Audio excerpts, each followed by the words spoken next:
호평교회 성도 여러분 안녕하셨습니까? 행복한 안식일입니다. 태초부터 명하신 하나님의 거룩하신 안식의 복과 또 평안의 복이 여러분 삶에 충만하시게 되기를 간절히 기원합니다. 또 이렇게 아름답고 힘찬 찬양으로 먼저 우리의 마음을 하나님께로 이끌어 주신 우리 귀한 찬양대의 찬양에도 진심으로 감사를 드립니다. 정말 얼마나 연습을 많이 하셨는지 또 선곡에도 신경을 많이 쓰시고 메시지가 분명한데, 주가 나를 사랑하신다는 메시지가 분명한데 어쩜 이렇게 감동적으로 찬양을 부를 수 있는지, 안교 시간에도 찬양으로 은혜 받고 설교 시간까지 이어서 찬양으로 은혜를 받으니까 얼마나 마음이 저도 기쁘고 행복한지 모릅니다. 더더군다나 지난 한 주일 동안 말씀을 선포하면서 말씀을 전하는데 어려움이 없도록 음으로 양으로 또 기도해 주시고 또 염려해 주신 우리 모든 성도님들께 진심으로 감사를 드립니다. 또 특별히 우리 존경하는 우리 선배 목사님, 이재균 목사님 이렇게 섬기시는 교회에서 한 주간 동안 말씀을 나눌 수 있어서 저도 참 행복했습니다. 또 우리 젊고 든든한 또 핸섬하고 또 우리 또 어디까지 또 얘기를 해야 되나 우리 송재림 목사님 이렇게 보이지 않게 잘 도와주셔서 너무나 감사합니다. 제가 많은 것을 저도 나름대로 준비해서 전하려고 했지만은 오히려 우리 호평교회의 여러 목회적인 분위기 또 성도들의 분위기를 통해서도 많은 깊은 인상을 받고 또 감동을 받았었습니다. 우리 와보니까 의외로 제가 아는 지인들이 꽤 많이 계세요. 우리 연합회에서 늘상 뵙는 우리 김덕한 장로님, 또 우리 문정희 집사님은 눈인사만 하시던 분인데 이곳에 와서 그래도 이 앞자리에서 말씀을 열심히 들어주시고, 또 우리 수석 장로님 또 식사 대접도 해주시고, 또 우리 오늘 보니까 피아노도 기증을 하시고, 어쨌든 정말 우리 교회의 큰 역할들을 많이 감당하시는 기둥들이 많이 계심을 인해서 참 든든한 교회, 또 부흥과 성장의 가능성이 보이는 교회다라는 생각을 갖게 되었습니다. 오늘 다른 일로 못 오셨지만 우리 홍양기 집사님이신가요? 집사님 동생이 저하고 아주 절친한 친구인데 저녁 식사를 한번 대접하는데 저는 엄마인 줄 알았어요. 이거 먹어라 또 먹어라, 그냥 접시가 비우면 어느새 또 채워넣어가지고 제가 그날 저녁을 얼마나 많이 먹었는지 가늠을 할 수가 없었어요. 분명히 먹어서 그릇이 비웠는데 또 채워져 있고, 키도 크지 않으신 분이 그냥 건너편에서 막 이렇게 떠다 놓고 그 어머니가 아들 그게 막 하는 거 있잖아요. 군대 갔다 온 아들 막 먹이듯이 동생 친구 왔다고 그냥 이렇게 저 중고등학교 때부터 봐와서 그냥 성 빼고 제 이름 부릅니다. 그냥 그런 사이인데 얼마나 저도 큰 사랑을 받았는지 모릅니다. 우리 주님을 안 한 형제, 믿음의 자매라는 이유로 이렇게 큰 사랑을 받은 한 주간이었습니다. 제가 우리 장원신 장로님도 빼놓을 수 없습니다. 저와 시조사에서 한 호흡을 맞춰서 이렇게 몇 년 동안 또 아주 매일같이 식사하고 또 호흡을 맞춰서 일했고 그랬는데, 우리 금집사님도 그냥 특별히 곡 중에 솔로가 막 나오는데 제가 우리 여기 호평교회 오기 전까지 금집사님 노래 잘하는 거 몰랐어요. 왜 시조사에서는 노래할 기회가 없었는지 모르겠습니다. 어쨌든 이렇게 가족 같은 분위기, 또 여러 많은 지인들을 통해서 또 제가 편안함을 느끼는 가운데서 여러분과 함께 하나님의 말씀을 나눌 수 있었습니다. 오늘 저는 설교 제목의 말씀을, 이번 한 주간 주제가 이제 행복에 관한 이야기가 쭉 이어집니다만은 영원한 행복이 있는 곳이라는 제목의 말씀으로 은혜를 나누고자 합니다. 물론 영원한 행복이 있는 곳, 질문을 던지면 아마 간단하게 영원한 행복은 이 땅에선 없지, 하늘나라지라고 정답을 가지실런지 모르겠어요. 그러나 저는 사실 이 제목을 정하면서 제목이 너무 길어질까봐 영원한 행복이 있는 곳 이렇게 정했지만은 좀 더 구체적으로 제목을 말씀을 드린다면은 영원한 행복이 있는 곳에 가려면, 이게 사실 더 옳은 제목의 말씀입니다. 그래서 저는 우리 호평교회 모든 성도들이 영원한 행복이 있는 곳에 가려면 어떤 삶을 살아야 되는지 몇 가지 말씀을 드릴 텐데요, 그 말씀을 마음에 잘 새기셔서 여러분, 오늘 이 자리에 모인 여러분 가운데 한 분도 낙오 없이 다 하늘에 이르게 되기를 간절히 바랍니다. 사단은 오늘날 우리가 살고 있는 이 마지막 시대에 할 수만 있으면 택한 사람도 미혹해서 한 사람이라도 하늘에 이르지 못하도록 각양 다양한 방법으로 우리를 유혹하고 시험합니다. 여기 히브리서 10장 35절로 39절 말씀에 그러므로 너희의 담대함을 버리지 말라, 이것이 큰 상을 얻게 하느니라, 너희의 믿음을 놓치지 말아라 그랬어요. 그리고 때로는 예수님의 재림, 우리가 그토록 가기를 소망하는 하늘나라가 속히 이르지 않기 때문에 우리가 때로는 지루하게 여길 수도 있어요. 그럴 때에 너희에게 인내가 필요하다. 너희에게 인내가 필요함은 너희가 하나님의 뜻을 행한 후에 약속하신 것을 받기 위함이라. 잠깐 후면 오시리가 오실 것이다. 그리고 그분의 오심은 결코 지체되지 않을 것이다. 나의 의인은 믿음으로 말미암아 살 것이다. 또한 뒤로 물러가면 내 마음이 그를 기뻐하지 아니하리라 하셨느니라. 우리는 뒤로 물러가서 멸망할 자가 아니요 오직 영혼을 구원함에 이르는 믿음을 가진 자니라. 우리 설교 말씀 시작에 정말 예수님의 다시 오심이 매우 임박했음을 우리에게 말하고 있고, 또 그분의 다시 오심이 지체되지 않을 것이라고 말하고 있고, 우리가 이 마지막 때일수록 더욱 믿음을 굳게 하라고 권면하고 있습니다.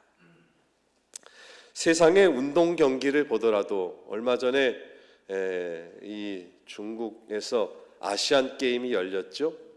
이제 그 경기가 폐막한 지 한 달도 되지 않았는데 우리 기억 속에는 안세영하고 신유빈밖에 잘 기억이 안 나는 것 같아요. 이 뭡니까? 이 축구 금메달 땄던가요? 이강인이 땄죠. 그래서 어쨌든 이 몇 가지만 기억이 나요. 그리고 시간이 점차 지나면서 그 사람들이 금메달 따기를 그렇게 열망했지만은 시간이 지나면 또 금세 우리의 기억 속에 잊혀지고 맙니다. 하지만 우리가 잘 아는 대로 세상에서 각종 운동 경기를 보더라도 이기기 위해서 그들이 얼마나 많은 애를 쓰고 노력을 하는지 잘 알고 있습니다. 세상의 일시적인 승리의 기쁨을 맛보기 위해서도 그들이 최선의 노력을 다 기울인다면 그것과는 과히 비교할 수 없는 영원한 승리의 기쁨을 얻기 위해서 생명의 면류관, 승리의 면류관을 쓰기 위해서 우리는 얼마나 더 열심으로 분발하고 우리의 믿음의 경주를 달려야 하겠습니까? 사단은 이 선악간의 대쟁투의 싸움에 마지막에 임한 것을 그 자신이 너무나 잘 알고 있어요. 그래서 우는 사자와 같이 두루 삼킬 자를 찾고 있습니다. 자기의 때가 얼마 남지 않은 것을 알기 때문에 하나님의 백성을 패배시키기 위해서 온 힘을 쏟고 있습니다. 오늘 제목에 말씀 있는 대로 영원한 행복이 있는 곳, 그 하늘에 이르기 위해서 우리는 믿음의 선한 싸움을 힘써 싸워야 하겠습니다.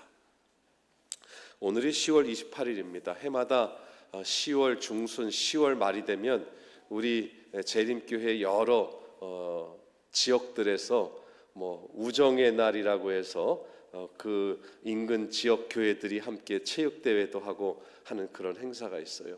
저도 시조사에 들어온 지는 꽤 됐습니다만 인천에서 일선 목회를 열심히 했어요. 근데 요맘때면은 우정의 날 행사를 합니다. 그러면 여러 다양한 어린아이로부터 청소년, 노년에 이르기까지 모두가 참여할 수 있는 프로그램들을 다 짜서 뭐 이제 종합 점수를 뭐 이렇게 칠판에다가 뭐 청팀은 몇 점, 뭐 청팀이 뭐 1,450점, 뭐 100팀이 1,550점 막 이렇게 하지 않습니까? 뭐 할머니들한테는 막 달려가서 뭐 이 바늘에다가 이제 실 깨기 뭐 별거 다 이제 쉽게 참여할 수 있는 경기들을 하는데, 그런 우정의 날 마지막 행사의 꽃은 이어달리기 릴레이입니다. 그런데 제가 있었을 때에는 이어달리기를 시키면은 이 양반들이 순서를 준비한 사람들이 이렇게 달리는 순서를 이렇게 정하는데, 제일 앞에 어린이들 선수들을 대표해서 뛰라고 그래요. 청군에 한 명, 백군에 한 명, 어린이. 그 다음에 청소년 대표, 그 다음에 여집사님들 대표. 이 잘 뛰는 사람이 점점 뒤로 가요. 남집사님들 대표, 그리고서는 장로님들 대표. 그러더니 맨 마지막에 누구를 선발을 하느냐 하면 우리 청군 지역에서 잘 달리는 목사님, 또 우리 백군 지역에서 잘 달리는 목사님을 마지막에다 이렇게 배치를 해요. 그래서 저는 그때 젊었을 때인데 이제 키는 그래도 평균보다 조금 크니까 잘 뛰게 생겼는지 저보고 우리 팀을 대표해서 뛰라는 거예요. 근데 그거 잘 생각하고 뛰어야 돼요. 하루 종일 다들 애써서 막 죽어라고 각 종목마다 이렇게 경기를 해서 점수를 쌓아다 놨는데, 이제 마지막에 릴레이를 앞두고서 이제 근소한 차이예요. 이 릴레이에 따라서 그날 하루 종일 결과가 청군이 이기느냐 백군이 이기느냐. 근데 앞서 뛰는 사람은 뭐 이길 수도 있고 질 수도 있어요. 그런데 이 목사님이 달리기를 느리게 해서 역전을 당했다. 그러면은 그날 하루 종일 그 모든 걸 다 뒤집어 쓰는 거예요. 아주 스트레스가 보통이 아닙니다. 그래서 웬만하면 안 뛰려고 그랬는데 젊으니까 저보고 뛰래요. 그런데 가령 제가 뭐 청군이었던 것 같은데 이 백군의 목사님은 저보다는 키는 작은데 그분이 갑자기 어디 가서 축구화를 빌려오시네요. 아주 이길 작정을 하시는 거예요. 축구화를 차서 막 이제 근데 또 키가 작은 사람들이 이 발발이라는 별명 있죠. 그게 괜히 붙은 거 아니에요. 막 이 키는 작은데 이 발놀림이 빨라요. 근데 저는 성큼성큼은 뛰는데 발놀림이 안 빠르니까 저는 미끌미끌한 운동화를 신었는데 저 축구화까지 뛰고 신으면은 걱정이 그냥 한 걱정이 됐어요. 그래서 보니까 이제 뭐 총성이 울리고 막 달리기를 어린아이부터 하는데 처음에는 막 이렇게 근소하게 막 이렇게 우승을 앞서거니 뒤서거니 하면서 달리는 겁니다. 그런데 참 다행히도 저희 편이 크게 앞지르고 있었어요. 크게 앞지르고 있어서 제가 바톤을 받았을 때에는 아주 열심히 뛰지 않아도 됐어요. 그래서 뭐 그래도 거기서 잡히면 안 되니까, 또 우리 그 목사님 실력이 얼마나 빠른지 모르니까 아주 최선을 다해서 조금 앞서서 먼저 들어왔어요. 그래서 이제 겨우 이제 저희 팀이 종합 점수로 우승을 해서 이제 이겼는데, 그 릴레이를 뛰어보면서 아주 살떨리는 경험을 했습니다. 제가 이 긴 얘기를 왜 말씀을 드렸느냐 하면, 여러분 잘 달리는 사람을 마지막에 두고 실제로 육상 경기에서도 이렇게 4명이 뭐 이제 400m 트랙을 돌 때 100m씩 막 바톤을 주고 하지 않습니까? 진짜 선수들이요. 근데 제일 잘 달리는 사람은 맨 마지막에 두더라고요. 혹시 앞에 선수가 좀 뒤지더라도 이 캐치업이라고 그러죠. 따라잡게 하기 위해서 제일 잘 달리는 사람을 뒤에 뒀어요. 아주 제가 지금 중요한 포인트를 말씀드리고 있는 겁니다. 뭐 지구 역사에 대해서 세상에 많은 사람들은 뭐 40억 년인지 50억 년인지 얘기하지만은 우리 성경에서 말하는 지구 6,000년의 역사에서 수많은 우리 믿음의 선조들이 믿음의 선한 싸움을 싸웠습니다. 이 성경에 기록된 선악간의 대쟁투를 이어왔어요.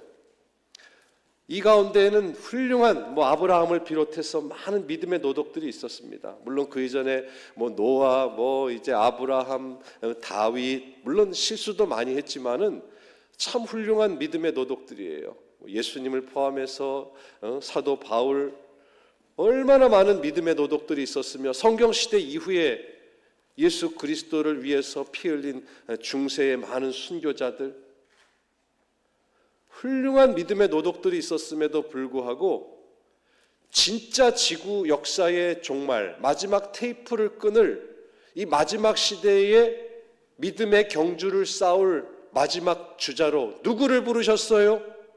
여러분과 저를 부르셨어요.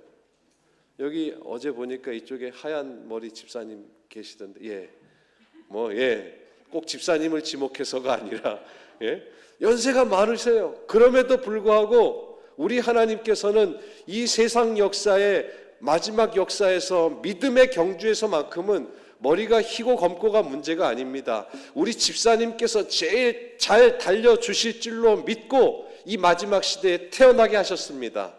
감사하시기를 바랍니다. 그리고 이 믿음의 경주를 열심으로 달리시기를 바랍니다. 그것은 두 다리의 근육으로 달리는 경주가 아닙니다.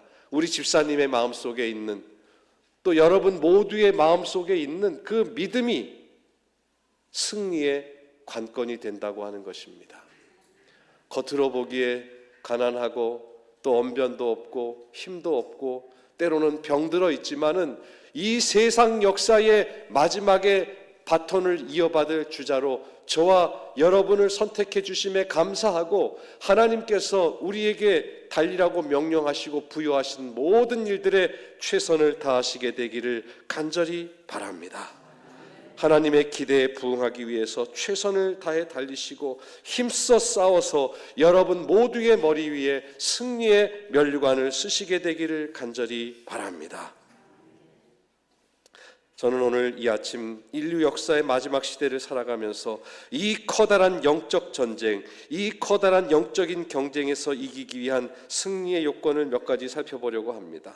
계시록 14장 12절의 말씀입니다. 우리에게는 인내심이 있어야 합니다. 성도들의 인내가 여기 있나니 저희는 하나님의 계명과 예수 믿음을 지키는 자니라. 야고보서 1장 4절에 인내를 온전히 이루라 그랬습니다. 이는 너희로 온전히 구비하여 조금도 부족함이 없게 하려 함이니라. 이 세상의 무사람들도 어떤 운동 경기에서 이기기 위해서 많이 참고 견디고 인내합니다. 우리는 참고 기다리기를 배워야 합니다. 하나님보다 앞서 달려가서는 안 됩니다.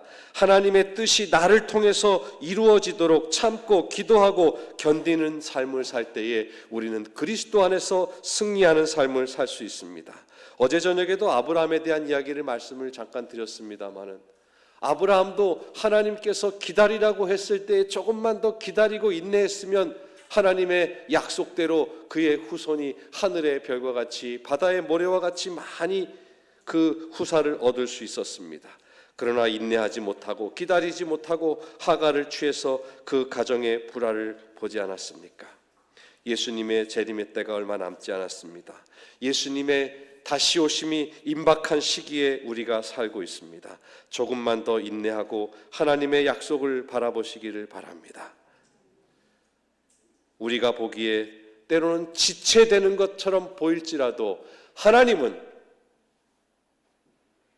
하나님의 계획에 따라서, 하나님의 시간표에 따라서 이 모든 지구 역사의 시작과 끝을 섭리하고 계신다고 하는 사실입니다. 이 땅에서 하물며 산모가 아이를 출산할 때에도 인고의 시간이 필요합니다.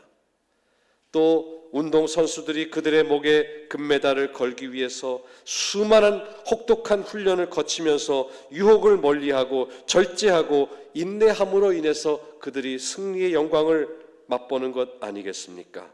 사랑하는 우리 허평교회 성도 여러분들이시여, 제가 여러분 각각의 삶의 모든 형편을 알 길이 없습니다. 그러나 때로는 우리 가운데 어떤 분들은 현실의 고통이 여러분의 삶을 짓누르는 분들도 분명 이 가운데 있을 것입니다. 아무리 우리의 현실의 고통이 힘들고 참아내기 어려운 그런 지경에 처했을지라도 영원한 승리의 기쁨을 얻도록 인내하시게 되기를 간절히 바랍니다. 그 고통이 크면 클수록 하늘에서의 기쁨은 더할 나위 없이 클 것이라는 믿음을 갖게 되기를 바랍니다. 우리가 영원한 행복이 있는 곳, 그곳에 가려면 절제하는 삶을 또한 살아야 합니다. 고린도전서 9장 25절에 이기기를 다투는 자마다 모든 일에 절제한다 그랬습니다. 절제하지 못하고 방종하는 사람은 스스로가 자기를 지키지 못함으로 인해서 결코 승리자가 될 수 없습니다. 우리가 잘 아는 다니엘서 1장에 다니엘의 세 친구들, 그들은 비록 바벨론의 포로로 잡혀갔지만은 그들은 이방 땅에서 다른 많은 사람들에게 그리스도인으로서 하나님의 자녀로서 선한 감화력을 끼쳤습니다. 그들의 생애는 하나님께 충성된 삶을 살았고 왕의 마시는 진미와 그의 마시는 포도주로 자기를 더럽히지 않도록 요청했습니다. 운동 경기를 하는 사람들도 거듭 비슷한 예로 말씀을 드리지만은 아시안 게임이 되었던 올림픽 경기가 되었던 그들이 금메달을 목에 건다는 확신이 없음에도 불구하고 술을 멀리하고 담배를 멀리하고 자기가 하고 싶은 것을 멀리하고 때로는 정말 힘들어서 포기하고 싶은 정말 하기 싫은 일이라 할지라도 그 결과와 꼴을 얻기 위해서 얼마나 노력합니까? 이 권투 선수들도 말입니다. 챔피언 벨트를 얻는다는 보장이 없음에도 불구하고 때로는 체중을 감량하기 위해서 그 적정한 개체량을 통과해서 이제 링 위에 올라갈 수 있기 때문에 어떤 남자 선수들은 50kg도 안 돼요. 그걸 슈퍼라이트급 그것도 부족해서 슈퍼라이트 플라이급 이런 것도 있더라고요. 얼마나 남자 몸무게가 가벼웠으면 슈퍼라이트 플라이급 권투 선수들은 40몇 킬로그램인데 그 개체량을 통과하기 위해서 갸녀리라는 표현은 그렇습니다만은 그 작은 체구에서 또 1kg, 2kg을 빼요. 언젠가는 봤더니 개체량을 통과하기 위해서 찜질방에 가서 땀을 그 수분을 빼내기 위해서 그냥 쫙 흘립니다. 우리 건강한 사람도 찜질방에 오래 있으면 이렇게 막 처지지 않습니까? 그리고 또 제가 또 어떤 충격적인 장면을 봤느냐 하면 계속 침을 뱉어요. 저는 그 침을 뱉는다고 해서 몸무게가 얼마나 줄지는 모르겠습니다만은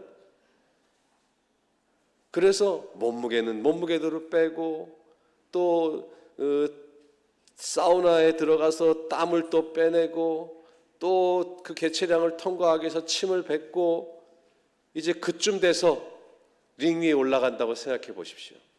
아주 최상의 컨디션으로 올라가도 싸워서 이길 둥 말둥한데 어떤 선수들은 상대방이 눈치채지 못하게 스스로 아주 그렇게 힘든 시간들을 보내면서 승리하기 위해서 절제하고 애쓰는 모습을 봅니다.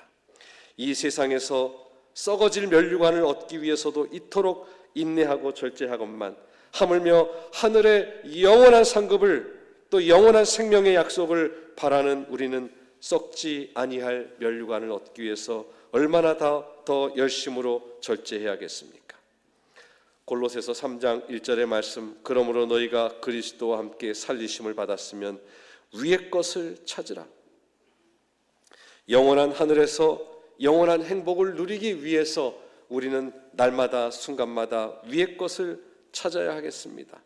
우리 주님께서는 하나님의 백성들을 하늘로 데려가시기 위해서 또 하늘에 살기에 적합한 사람들이 되도록 하기 위해서 때로는 우리들에게 어떤 시험을 허락하십니다. 동일한 시험이라 할지라도 사단도 우리를 시험을 하고 하나님도 우리를 시험을 하는데 사단은 우리를 넘어뜨리고 이 시험에 굴복하게 만들기 위해서 우리를 시험합니다. 그러나 하나님의 의도는 사단의 의도와 정반대입니다. 어떻게든 같은 시험을 표면적으로 보기에는 똑같은 시험이라 할지라도 하나님께서는 당신의 백성들이 그 시험을 이겨서 그 고난을 견뎌서 더 단단하고 더 굳센 믿음을 갖도록 하기 위해서 시험을 주신다고 하는 것입니다. 여러분의 앞에 시험이 이르러 올 때에 여러분, 이 시험이 사단으로부터 오는 시험인가, 하나님께서 나를 강하게 하시려는 시험이신가를 분별할 수 있는 눈을 가지시게 되기를 바랍니다. 혹 여러분 앞에 지금 당장 어떤 넘을 수 없을 것 같은 시험이 있을 수 있습니다. 그래서 오히려 하나님을 원망하고 싶은 마음이 들 때도 있어요. 하나님, 왜 나에게 이런 시험이 있습니까? 시험만 보지 않기를 바랍니다.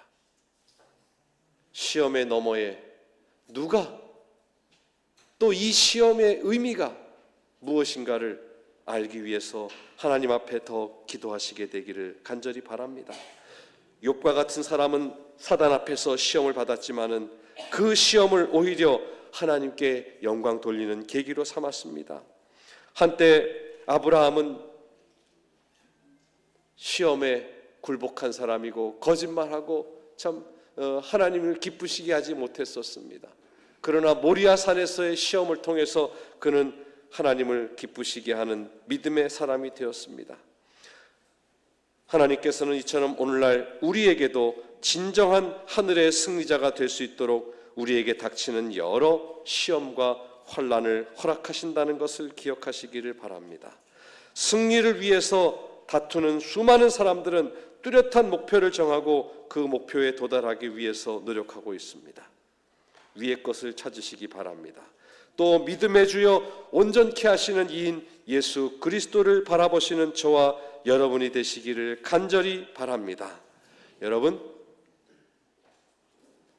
그리스도 안에서 승리하는 삶을 살기를 원하십니까? 온전케 하시는 이를 예수를 깊이 생각하십시오. 이기기를 원하시면 위의 것을 찾으십시오. 완전한 승리를 바라시면 예수님을 바라보십시오. 그리스도 안에서 진정한 행복을 원하시면 그리스도를 개인의 구주로 영접하시게 되기를 간절히 바랍니다. 우리는 승리자가 되어야 되겠습니다. 그런데 어떤 훈련받은 선수들은 연습 때는 당해낼 재간이 없어요. 이 선수하고 경기를 해도 이기고 저 선수하고 경기를 해도 이기고 이 훈련할 때에는 다 이기는데 실전에 약한 사람들이 있어요. 뭐 멘탈이 약하든지 어떤 실전에서의 싸움에서 약한 사람들도 있습니다. 하지만 승리하는 사람은 실제 싸움에서 자신이 훈련을 받은 대로 자신의 기량을 최대한으로 발휘하는 사람입니다. 사도 바울의 이야기를 잠깐 드리면 그는 예수 그리스도의 복음을 전하고 예수 그리스도의 십자가의 구원의 도를 증거하기 위해서는 악과의 싸움에서 정말 지기를 싫어했던 사람이었습니다. 한때는 예수 그리스도를 믿는 사람을 핍박했던 바울 아니었습니까? 그런데 그는 훗날 예수 그리스도를 만난 이후로는 이방인의 사도가 되었어요. 예수 그리스도의 복음을 증거하는 일에서라면 자기의 목숨도 아끼지 않았어요. 여러분, 그런 얘기 들어보셨어요? 인류 역사상 건망증이 가장 심한 사람이 바로 사도 바울이었답니다. 네. 글쎄 누가 건망증 이렇게 측정을 해보진 않았겠습니다만은 한 이야기를 들려드릴게요. 사도 바울이 복음을 전하기 위해서 사도행전 14장에 보면은 루스드라라는 성에 들어갑니다. 루스드라라는 성에 들어갔더니 뭐 처음에는 거기에서 사람들이 막 바울과 바나바를 추앙을 합니다. 허메와 스스는 제우스 신을 말합니다. 우리말 성경도 이제 번역할 때에 좀 이해하기 쉽게 번역해야 돼요. 바울과 바나바를 허메와 스스가 나타났다 그랬어요. 허메는 잘 모르겠죠. 근데 우리 젊은 여자분들 에르메스라는 명품 브랜드 아십니까? 예, 에르메스가 허메예요. 예.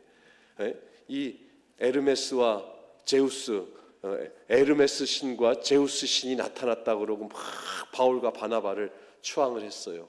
그런데 루스드라 성 안에 우상을 섬기던 사람들이 이 바울과 바나바가 등장을 하니까 자기 생업에 위협을 느끼게 됐어요. 그러니까 이놈들 우리가 죽여버려야 되겠다 하고서는 억울한 우리를 선동하는 사람이라고 해서 바울과 바나바를 죽이려고 합니다. 그래서 실제로 루스드라 성에서 바울과 바나바가 이렇게 곤경에 처하고, 특별히 바울은 이 사람들이 돌로 칩니다. 그래서 루스드라 성 사람들이 바울을 돌에 맞아 죽은 줄로 알고 루스드라 성 밖에 내쳤다 하는 구절이 있어요. 바울은 숨이 붙어 있었어요. 살아 있었어요. 그런데 루스드라 성 사람들의 생각에는 바울이 죽었어요, 안 죽었어요? 죽었어요. 왜요? 죽은 줄로 알고 성 밖에 내다버렸다고 했으니까. 그런데 그 이후에 사도행전 16장에 보면은 사도 바울이 몇 달이 지나지 않아서 이 복음을 전하기 위해서 다시 루스드라 성에 들어갑니다. 우리 남자분들 군대 생활 많이 힘들다고 그래서 군대 갔다 오면 그쪽 방향으로는 뭐 이렇게 그런 얘기 있잖아요. 예? 뒤도 안 돌아봐요. 그런데 여러분 같으면 어떻겠어요? 돌에 맞아 죽을 뻔한 그 성에 다시 들어갈 마음이 있겠어요? 없겠어요? 예? 묻는 제가 어리석습니다. 예? 돌에 맞아 죽을 뻔한 그 성에 아마 사도 바울이 지도를 보면서 루스드라가 여기니까 제일 먼 데가 여기 먼 데 찾아갔을 법한데 다시 그 성으로 들어가서 복음을 전합니다. 그러니까 전에 돌에 맞아 죽은 것도 잊어버렸겠습니까? 그래서 혹자는 말하기를 사도 바울의 별명을 인류 역사상 가장 건망증이 심한 사람이라고 별명을 붙일 정도로, 그만큼 그는 자기의 목숨을 소중히 여기지 않았어요. 무엇을 위해서라면? 예수 그리스도의 복음을 이방 땅에 전하는 일을 위해서라면. 그래서 그는 진정한 영적인 싸움에서의 승리자라고 말할 수 있습니다. 구약 성경에도 보면 갈렙과 여호수아가 가나안 땅을 정탐하러 갑니다. 민수기 14장 9절, 오직 여호와를 거역하지 말라, 또 그 백성을 두려워하지 말라, 그들은 우리의 밥이라. 아낙 자손들이 키가 장대하고 또 그들이 이스라엘 백성이 가히 점령하기 어려워 보이는 난공불락의 성에 머물고 있었지만은 갈렙과 여호수아는 이 싸움에서 하나님께서 함께 하심으로 승리하실 것을 확신했습니다. 결국 다른 모든 사람들은 가나안 땅을 밟지 못하고 죽었지만은 갈렙과 여호수아 이 두 사람만은 하나님의 약속의 땅에 들어갈 특권을 얻게 되었습니다. 우리에게는 전능하신 하나님이 계십니다. 그분께서 우리에게 영원한 승리를 안겨주시고 영원한 하늘에서 영원한 행복을 누릴 수 있도록 하나님께서 우리를 위하여 예비해 놓으셨습니다. 그곳에 우리 모두가 다 함께 이르시게 되기를 간절히 바랍니다. 제가 한 이야기만 드리고 마치겠습니다. 오늘 이야기하다 보니까 운동 경기 이야기가 많이 나오는데, 이 축구 경기는 11명의 선수가 한 팀이 되어서 경기하는 운동입니다. 그런데 재미있는 것은 그 경기의 룰은 골을 넣은 선수만 승리하는 게 아니에요. 골을 넣은 선수만 승리하는 게 아니라 상대보다 한 골이라도 더 넣은 팀에 속해 있기만 하면, 그냥 골을 넣는 순간 그냥 그 선수에게 달려가서 막 뛰어오르고 막 구르고 엎어져 있는데 뭐 4겹 5겹으로 이렇게 같이 승리의 기쁨을 나누는 모습을 본 적이 있을 것입니다. 사랑하는 성도 여러분들이시여, 우리는 이미 십자가로 승리하신 예수님 편에 서 있기만 하면 됩니다. 우리가 사단과 맞서 싸워서 우리가 사단에게 한 골을 넣어야만, 사단을 반드시 우리 스스로의 힘으로 이겨야만 우리가 전쟁에 이기는 것이 아닙니다. 이 싸움은 예수님께서 이미 십자가로 승리해 놓으셨습니다. 사랑하는 성도 여러분들이시여, 예수님 편에 속해 계시기를 간절히 바랍니다. 예수님을 내 편에 모시고 예수님을 내 삶의 주인으로 모셔서 마침내 최후의 승리를 얻으시게 되기를 바랍니다. 이 세상에서의 얻는 일시적인 기쁨, 그 열기는 사라지고 말지만은 하늘을 얻는 승리자의 기쁨은 결코 식어질 수 없습니다. 운동 선수가 승리하면 애국가가 울려 퍼지고 태극기가 올라가고 그들의 목에 금메달이 수여되는 것처럼 하나님의 백성이 승리하면, 글쎄요, 저는 하늘 국가를 어떻게 들어본 적이 없습니다마는 아마 모든 찬송이 하늘 국가일 것 같습니다. 하늘의 국가가 울려 퍼지고 하늘의 국기가 개양이 되고 금메달 대신에 하나님께서 여러분 모두에게 승리의 면류관, 영광의 면류관을 씌워주시게 되기를 간절히 바랍니다. 사랑하는 우리 호평교회 성도 여러분, 우리는 곧 하늘에 가서 살 사람들입니다. 우리는 곧 하늘에 가서 살 사람들입니다. 우리는 곧 하늘에 가서 살 사람들입니다. 우리 인생에서 가장 행복한, 제목 어디 있어요? 영원한 행복이 있는 곳, 우리 인생에서 가장 행복한 장소가 될 곳은 바로 하늘나라입니다. 멀지 않은 싸움에 최선을 다하시고 최후의 승리자가 되시기를 바랍니다. 오직 우리의 시민권은 하늘에 있습니다. 거기로서 구원하는 자 주 예수 그리스도를 기다리노니, 우리 주님은 저와 여러분 모두를 이 천국으로 초청하고 계십니다. 그곳에서 영원한 행복을 누리며 살게 되기를 바랍니다. 그곳에는 모든 눈물을 그 눈에서 씻기심에 다시 사망이 없고 애통하는 것이나 곡하는 것이나 아픈 것이 다시 있지 않을 것입니다. 히브리서 10장 37절 말씀, 잠깐 후면 오시리가 오시리니 지체하지 아니하시리라.